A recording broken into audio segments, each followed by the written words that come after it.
newscast on Future Television. I'm Yumna Naufal, and these are today's top stories. Saudi Arabia ups its pressure on Lebanon and Hezbollah by blacklisting several companies and individuals over their alleged ties with the Shia party. Future Movement Chief Saad Hariri says that his political coalition is managing to protect Lebanon in the past and is strong enough to carry on doing so in the future. And nearly 100 rebel factions in Syria agree to abide by a Russian-U.S. ceasefire for 2 weeks. Saudi Arabia is upping its pressure on Lebanon and Hezbollah by blacklisting several companies and individuals over their alleged ties with the Shia party. The Saudi authorities designated 4 companies and 3 individuals as terrorists. The new move comes a week after Riyadh announced a halt to $4 billion in aid grants due to what is described as stances taken by Lebanese officials, which were not in harmony with the ties between the two countries. On Tuesday, Saudi Arabia called on its citizens not to travel to Lebanon for safety reasons and ordered those staying there to leave. Its Gulf allies Bahrain, Kuwait, and Qatar predictably followed suit, issuing similar warnings. The United Arab Emirates also banned its citizens from traveling to Lebanon and withdrew a number of diplomats from the country. Saudi Arabia is trying to receive the backing of other Arab states on a draft resolution aimed at condemning Hezbollah's role in Syria and Yemen. Future Movement Chief Saad Hariri is saying that his political coalition has managed to protect Lebanon in the past and is strong enough to carry on doing so in the future. The Future leader said that his political group's cause is to empower the state and to achieve justice. He told this to his supporters that he had no intention of leaving Lebanon, saying if he did travel outside the country, he would return. Prayers were led by Islamic Sheikh and Judge Zakaria Ghandour in presence of Grand Mufti Sheikh Abdul Latif Daryan today after Friday prayers. Hariri did return to Beirut on February 14th to take part in a ceremony commemorating the 11th anniversary of his father's assassination. He originally left Lebanon due to security concerns shortly after his National Unity Cabinet collapsed in January 2011 after the withdrawal of 11 March 8 ministers. He made his first surprise return 3 years later in August 2014, where he headed straight to the Grand Sarai to meet with Prime Minister Tamam Salam, the second premier to lead the Lebanese cabinet after Hariri left. MP Najib Miati did become the prime minister right after his departure. Nearly 100 factions in Syria have agreed to abide by a Russian-U.S. ceasefire for 2 weeks, hours before it is due to come into force, according to the country's top opposition group. Factions of the Free Syrian Army and the armed opposition agreed to respect a temporary truce for 2 weeks, according to the High Negotiations Committee. It said this in a statement referring to 97 factions from the opposition. The ceasefire between President Bashar al-Assad's regime and non-extremist rebels is due to take effect at midnight. The Riyadh-based HNC said it had formed a military committee headed by its chief, Riyad Hijab, to follow up and coordinate on the implementation of the ceasefire. It also said it is committed to a transition process in Syria, starting with a transitional authority with all executive powers and no place for Bashar al-Assad. U.S. President Barack Obama expressed confidence that the United States would prevail in its fight against Daesh, but said that an end to the conflict in Syria would be key to dismantling the group. He made his comments following a meeting with the National Security Council at the State Department. He also said his security team was realistic about how difficult the fight against Daesh would be. At the outset, I want to say again that this remains a difficult fight. The situation in Syria and Iraq is one of the most complex the world has seen in recent times. ISIL is entrenched, including in urban areas, using innocent civilians as human shields. This cessation could reduce the violence and get countries, communities, and groups that agree on fighting ISIL in the short term often don't agree on broader long-term goals. Indeed, the fight in Syria is not only a civil war, but it's also a proxy war between regional powers, reflecting deep sectarian and political rivalries. Our 66-member coalition, including Arab partners, continues to grow stronger. Over the past 2 months, thanks to Secretary Carter's good work, just about all of our military partners have agreed to increase their contributions, buying into our conception of how we ramp up the pressure on ISIL. Thanks to our wave of strikes against its oil infrastructure, tanker trucks, wells, and refineries, ISIL's oil production and revenues are significantly reduced. We're destroying the storage sites where ISIL holds its cash. Its money is literally going up in smoke. As a result, ISIL has been forced to slash the salaries of its fighters, which increasingly diminishes their morale. Coordination of many nations, including Turkey's continuing work to tighten its border, the flow of foreign terrorist fighters into Syria finally appears to be slowing. Bottom line is there are fewer ISIL fighters on the battlefield in Syria and Iraq, and for those who are there, it's harder for them to recruit and replenish their ranks. As its finances shrink, ISIL is also imposing more taxes and fines on those under its brutal rule. That in turn stokes even more resentment among local populations. More people are realizing that ISIL's not a caliphate, it's a crime ring. Coming up next, Donald Trump becomes a serious contender for the November 8th presidential elections. Stay with us.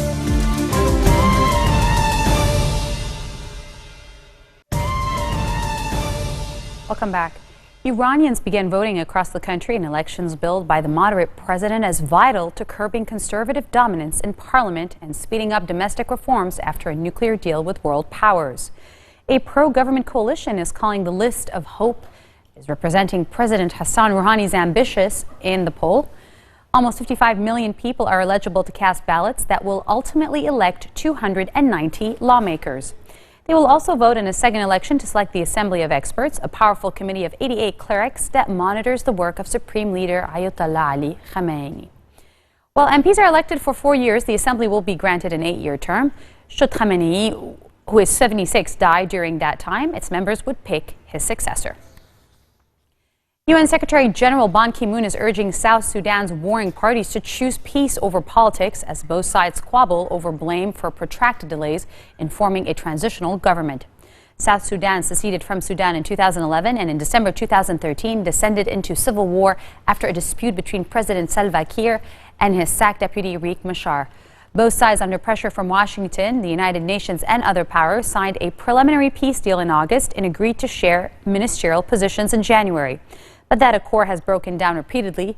Ban met Kiir in Juba and said he had spoken by phone to Machar, who has refused to return to the capital unless the government demilitarizes the city.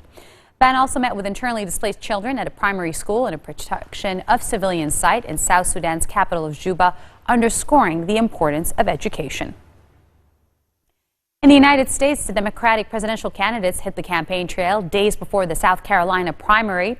The Democratic frontrunner, former Secretary of State Hillary Clinton, gave her thoughts on the controversy surrounding the opening on the Supreme Court of the United States after the death of Justice Antonin Scalia at an event in Kingstree, South Carolina. Obama is convening a meeting next Tuesday with Republican and Democratic leaders of the Senate and its Judiciary Committee to discuss a court nomination. Clinton's opponent in the Democratic primary, Senator Bernie Sanders, called for voters to come together as politics in Washington are getting increasingly divisive. Sanders mentioned the behavior of Donald Trump, the Republican frontrunner. So when Donald Trump announced in June he was running for U.S. president, not many would have considered him a serious contender. However, the billionaire real estate developer and reality show host has soared to victory in early nominating contests in Nevada, New Hampshire, and South Carolina, effectively serving notice to those who didn't take his 2016 White House campaign seriously. Now, Trump's chances of clinching the U.S. Republican presidential nomination look good. Long viewed as a political outsider, he won his first endorsement from a member of Congress and has put significant pressure on his rivals to try and stop him. Trump's meteoric surge to the top of the 2016 presidential field is filled with his style of Trump talk, a mix of bullish optimism and hyperbole. Some may recognize his knack for what has been described as telling it like it is from his days as a reality television show host on The Apprentice. Welcome back. We have a special feature for you today. Toastmasters Lebanon is the local branch of Toastmasters International, a world leader in public speaking and leadership skills. With over 90 years of experience, Toastmasters International provides high-quality training for about 330,000 members in 122 countries. Toastmasters' mission is to provide its members with a positive and supportive environment that will help them enhance their communication and leadership skills. There are 4 Toastmaster clubs in Lebanon. speakers and leaders in Pro-Toast in AUB, loudspeakers in Zouk Mkail, and Bank Audi Toastmasters in Bank Audi downtown. Members of the club have different backgrounds, from students to professionals and from 18-year-olds to 6-year-olds. And representing them here today is our guest, Abdulrahman. How are you? Hi, how are you? Thank you for being here today. Thank you. Abdulrahman, I have a few questions for you. First of all, can you just tell us generally what the Toastmasters is?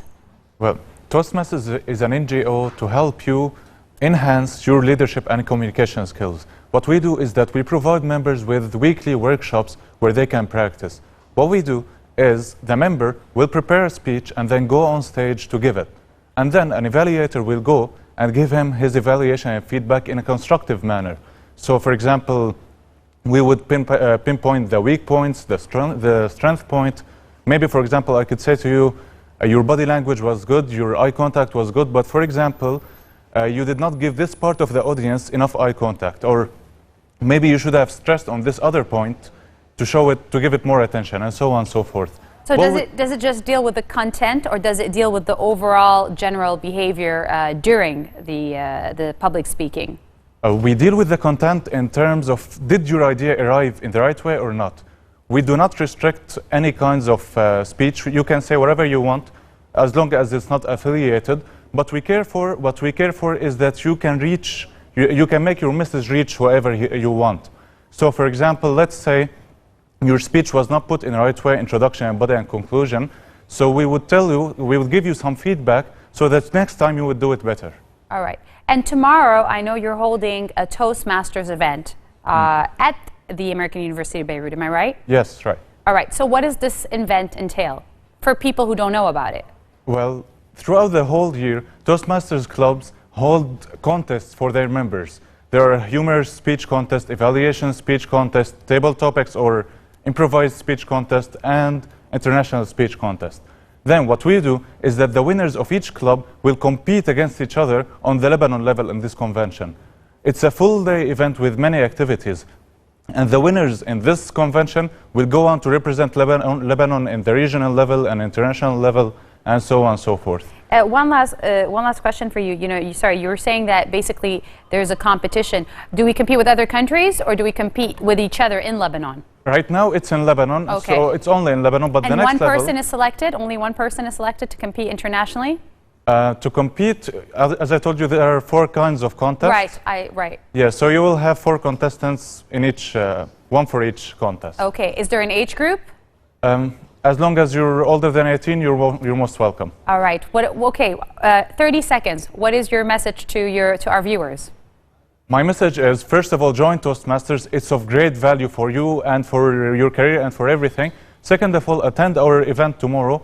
You can visit our Facebook page, Toastmasters Lebanon. The event has public speaking contest. We have David Nabti also and Marwa Idibi giving some keynote speeches, and we have Harf Band to entertain us for a while. Where is it taking place? For everybody who wants to know more about Toastmasters, they can actually log into your Facebook page. Yes, Toastmasters Lebanon. All right. And I know David Nabti actually. So it's going to be a full-day event at the American University of Beirut. Yes, and OSB Ma'amari Auditorium from 9:30 till 5:30. All right. Well, thank you for being with us today, Abdulrahman. Thank you, Yumna. And on that note, we end our bulletin for today. Now for a reminder of our headlines. Saudi Arabia ups its pressure on Lebanon, and Hezbollah by blacklisting several companies over alleged ties with the Shia party. Future movement leader Saad Hariri says that his political coalition has managed to protect Lebanon in the past and will continue doing so in the future. And nearly 100 rebel factions in Syria agree to abide by a Russian-U.S. ceasefire for 2 weeks. Those are your Friday headlines live on Future Television. Have a good weekend, and we'll see you again tomorrow. Good night.